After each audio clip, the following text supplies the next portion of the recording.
അപ്പോസ്തലപ്രവൃത്തി 12-ാം അധ്യായം 5-ാമത്തെ വാക്യം ഇങ്ങനെ പത്രോസിനെ തടവിൽ സൂക്ഷിക്കുമ്പോൾ സഭ ശ്രദ്ധയോടെ അവന് വേണ്ടി ദൈവത്തോട് പ്രാർത്ഥന കഴിച്ചു പോന്നു.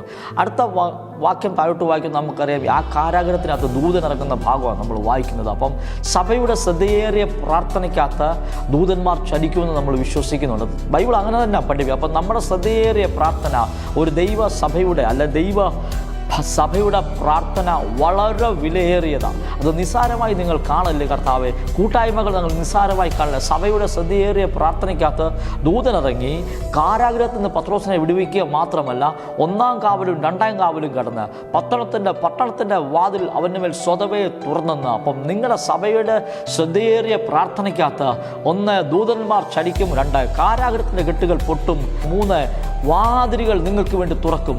ഈ ദിവസങ്ങളിൽ നിങ്ങളുടെ പ്രാർത്ഥനകൾ, സഭയുടെ ശ്രദ്ധയേറിയ പ്രാർത്ഥനകൾ, ചില വാതിലുകൾ, ചില ഡോറുകൾ തുറക്കുന്ന തരത്തിലേക്ക് നിങ്ങളുടെ പ്രാർത്ഥനകൾ മാറട്ടെ. Thank you. God bless you.